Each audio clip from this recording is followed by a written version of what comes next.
Hello viewers, हम तैयारी कर रहे हैं कक्षा 9वीं विज्ञान की वार्षिक परीक्षा की। और इसके लिए हम हर अध्याय के महत्वपूर्ण वैकल्पिक प्रश्न 2 और 3 और 4 नंबर के प्रश्नों की तैयारी कर रहे हैं। अध्याय 1 और अध्याय 2 के महत्वपूर्ण प्रश्नों के वीडियो चैनल पर आ चुके हैं। आज हम अध्याय 3 के महत्वपूर्ण प्रश्नों को करेंगे और इस प्रकार हम विज्ञान की संपूर्ण तैयारी करने वाले हैं। तो यदि आपको विज्ञान विषय की संपूर्ण तैयारी करनी है, विज्ञान में बहुत ही अच्छे अंक लाने हैं, तो आप ये सारे ही वीडियो देखना, जिससे कि आपकी संपूर्ण तैयारी हो जाएगी। तो शुरू करते हैं। प्रश्न नंबर पहला है, सही विकल्प चुनकर उत्तर लिखिए। तो इसका पहला क्वेश्चन है, 2 या 2 से अधिक परमाणुओं का समूह कहलाता है।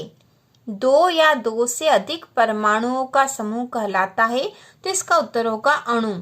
परमाणुओं का समूह अणु कहलाता है। इसके बाद निम्नलिखित में से किन तत्वों की परमाणुकता 2 होती है। तो 2 परमाणुकता वाले तत्व है ऑक्सीजन और हाइड्रोजन। इसके बाद मैग्नीशियम क्लोराइड का सूत्र होता है। तो इसका उत्तर होगा MgCl2। मैग्नीशियम क्लोराइड का सूत्र है MgCl2। इसके बाद अगला प्रश्न है, अमोनियम सल्फेट का सूत्र है। तो इसका उत्तर होगा NH4। यहाँ पे आएगा 2SO4। तो यह सूत्र है अमोनियम सल्फेट का।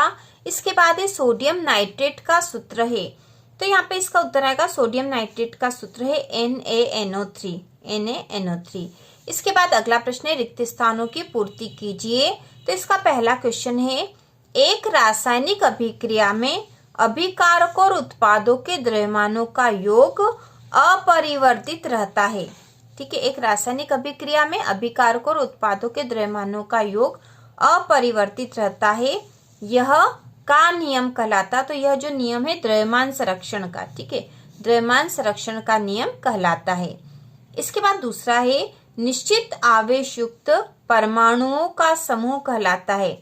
निश्चित आवेश युक्त परमाणुओं का, ठीक है, परमाणुओं का समूह कहलाता है। तो यह कहलाता बहुपरमाणुक आयन। बहुपरमाणुक आयन। इसके बाद अगला है, CaSO4 का कुल इकाई द्रव्यमान है। तो CaSO4 कैल्शियम सल्फेट का जो इकाई द्रव्यमान है 136 ग्राम उत्तर आएगा इसका। इसके बाद है सोडियम कार्बोनेट का सूत्र। तो सोडियम कार्बोनेट का सूत्र है Na2CO3। ठीक है, Na2CO3 सोडियम कार्बोनेट का सूत्र है। और अमोनियम सल्फेट का सूत्र, तो अमोनियम सल्फेट का सूत्र हमने ऊपर भी देखा था, NH4 2SO4। तो इस प्रकार से अमोनियम सल्फेट का सूत्र है। इसके बाद अगला प्रश्न हम देखेंगे, सत्य असत्य चुनिए।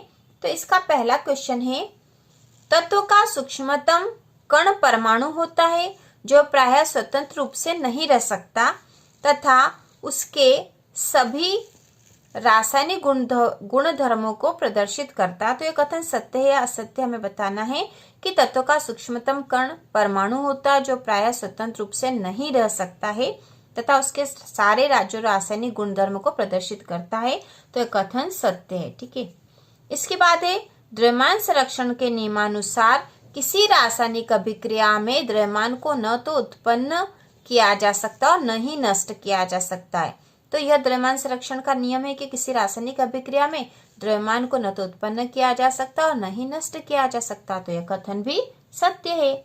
इसके बाद तीसरा है, किसी पदार्थ के 1 मोल का द्रव्यमान उसके सापेक्ष परमाणु एवं अणु द्रव्यमान के बराबर होता है। तो यह बराबर होता है। तो यह कथन भी सत्य है। इसके बाद है, कैल्शियम का परमाणु द्रव्यमान 40 होता है। तो यह कथन भी सत्य है। इसके बाद है, एल्यूमिनियम द्विपरमाणुक होता है। तो यह कथन असत्य है, एल्यूमिनियम द्विपरमाणुक नहीं होता है। तो इस प्रकार ये सत्य असत्य वाले क्वेश्चन है। इसके बाद हम देखेंगे, एक वाक्य में उत्तर लिखिए। तो इसका पहला है, एवोगाड्रो संख्या का मान क्या होता है। तो इसका उत्तर आएगा 6.022 गुणा 10⁻23। एवोगाड्रो संख्या है, जिसे एवोगाड्रो संख्या भी कहते हैं, उसका मान होता है 6.022 गुणा 10⁻23। इसके बाद दूसरा है, 1 ग्राम हाइड्रोजन में हाइड्रोजन के कितने परमाणु होंगे। तो 1 ग्राम जो हाइड्रोजन है, इसमें हाइड्रोजन के परमाणु होंगे एवोगाड्रो संख्या के बराबर 6.022 गुणा 10⁻23। इसके बाद अगला है, परमाणुओं का यह पुंज जो आयन की तरह व्यवहार करता है उसे क्या कहते हैं। तो परमाणु का पुंज जो आयन की तरह व्यवहार करता है उसे कहते हैं बहुपरमाणुक आयन। बहुपरमाणुक आयन। इसके बाद है पदार्थ के 1 मोल अणुओं का द्रव्यमान उसका क्या कहलाता है।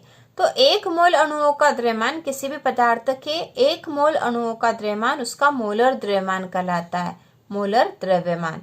इसके बाद है कैल्शियम हाइड्रोक्साइड का रासायनिक सूत्र लिखिए। तो कैल्शियम हाइड्रोक्साइड का रासायनिक सूत्र है CaOH2। तो इस प्रकार से यह हमने एक वाक्य वाले क्वेश्चन भी कर लिए। अब हम 2, 3 और 4 नंबर के जो महत्वपूर्ण प्रश्न इस अध्याय के वह देखने वाले हैं। सबसे पहले 2 नंबर के क्वेश्चन तैयार करेंगे। तो इसमें महत्वपूर्ण प्रश्न जो है वह तैयार कर रहे हैं हम। तो इसमें परमाणु द्रव्यमान को परिभाषित कीजिए। परमाणु द्रव्यमान को परिभाषित कीजिए। तो इसका उत्तर है परमाणु द्रव्यमान या परमाणु भार किसी तत्व का एक परमाणु कार्बन 12 के एक परमाणु के 1/12 भाग से जितना गुना भारी होता है वह संख्या उस तत्व का परमाणु द्रव्यमान कहलाती है। तो यहाँ पे यह समझ लेना जरूरी है कि परमाणु द्रव्यमान और परमाणु भार एक ही होते हैं और इसकी परिभाषा यह है कि किसी तत्व का एक परमाणु कार्बन 12 के परमाणु के 1/12 भाग से जितना गुना भारी होता है वह संख्या उस तत्व का परमाणु द्रव्यमान कहलाती है। इसके बाद अगला जो प्रश्न है वह है बहुपरमाणुक आयन क्या होते हैं, उदाहरण दीजिए। तो बहुपरमाणुक आयन हमने वैकल्पिक प्रश्न में भी पढ़ा था। तो इसका उत्तर होगा वे आयन जिनमें एक से अधिक परमाणु होते हैं बहुपरमाणुक आयन कहलाते हैं। बहुपरमाणुक आयन पर एक निश्चित आवेश होता है। उदाहरण है CO2 और इस पे आवेश ऋण 3, तो इसको बोला जाता है कार्बोनेट। फिर से देख लेंगे बहुपरमाणुक आयन क्या होते हैं या फिर बहुपरमाणुक आयन से क्या आशय है। तो वे आयन जिनमें एक से अधिक परमाणु होते हैं बहुपरमाणुक आयन कहलाते हैं। बहुपरमाणुक आयन पर एक निश्चित आवेश होता है। इसका उदाहरण है CO2 ऋण 3। इसके बाद अगला जो 2 नंबर वाला महत्वपूर्ण प्रश्न है वह है 1 मोल से क्या समझते हो। 1 मोल से क्या समझते हो। तो इसका उत्तर है किसी पदार्थ तत्व यौगिक के आयन, ठीक है, पदार्थ में तत्व यौगिक के आयन हो सकते हैं के 6.022 गुणा 10⁻23 कणों में परमाणु अणु अथवा आयनों को 1 मोल कहते हैं। ठीक है, किसी पदार्थ के 6.022 गुणा 10⁻23 कणों को 1 मोल कहते हैं। यह इसका उत्तर होगा। इसके बाद 3 नंबर के प्रश्न में सबसे महत्वपूर्ण है डाल्टन के परमाणु सिद्धांत की 3 विशेषताओं को लिखिए। ठीक है, डाल्टन के परमाणु सिद्धांत की विशेषताएं हमें लिखनी है। तो इसका उत्तर होगा डाल्टन के परमाणु सिद्धांत की अभिग्रहित या विशेषताएं। पहली है परमाणु किसी तत्व का सूक्ष्म तथा अविभाज्य कण होता है। डाल्टन के परमाणु सिद्धांत की विशेषताओं में पहली है जो डाल्टन ने नियम दिए थे कि परमाणु किसी तत्व का सूक्ष्म तथा अविभाज्य कण होता है। दूसरा है एक तत्व के सभी परमाणु रंग, रूप, भौतिक एवं रासायनिक गुणों में सदैव समान होते हैं तथा दूसरे तत्व के परमाणुओं से सदैव भिन्न होते हैं। तीसरा है 2 या 2 से अधिक तत्वों के परमाणु एक निश्चित अनुपात में संयुक्त होकर संयुक्त परमाणु बनाते हैं जिन्हें अणु कहते हैं। तो डाल्टन के परमाणु सिद्धांत की विशेषताएं, पहली कि किसी परमाणु किसी तत्व का सूक्ष्म तथा अविभाज्य कण होता है। दूसरी है कि एक तत्व के सभी परमाणु रंग, रूप, भौतिक एवं रासायनिक गुणों में सदैव समान होते हैं तथा दूसरे तत्व के परमाणुओं से सदैव भिन्न होते हैं। तीसरा है 2 या 2 से अधिक तत्वों के परमाणु एक निश्चित अनुपात में संयुक्त होकर संयुक्त परमाणु बनाते हैं जिन्हें अणु कहते हैं। इसके बाद जो अगला प्रश्न है वह निम्नलिखित यौगिकों के आणविक सूत्र लिखिए। तो यहाँ यौगिक दे रखे जिनके आणविक सूत्र हमें लिखने हैं।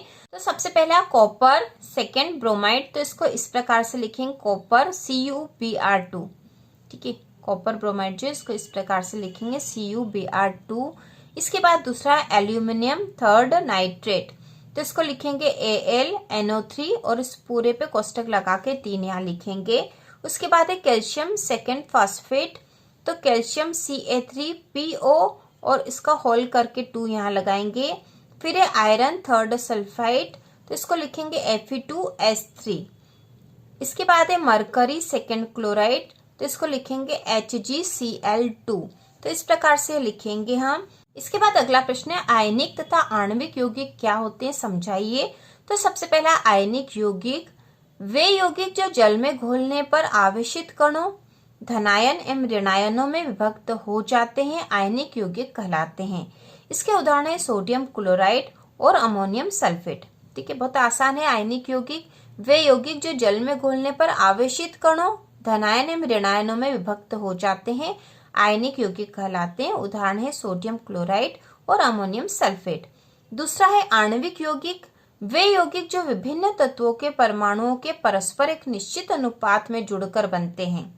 वे यौगिक जो विभिन्न तत्वों के परमाणुओं के परस्पर एक निश्चित अनुपात में जुड़कर बनते हैं तथा जल में घोलने पर आयनों में विभक्त नहीं होते आणविक यौगिक कहलाते हैं। उदाहरण है कार्बन डाइऑक्साइड, अमोनिया आदि।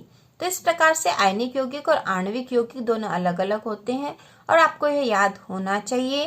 तो इस प्रकार हमने अध्याय 3 के भी महत्वपूर्ण प्रश्न कर लिए हैं। इसी प्रकार के और वीडियो देखने के लिए कक्षा 9वीं की संपूर्ण तैयारी के लिए चैनल को सब्सक्राइब कीजिए।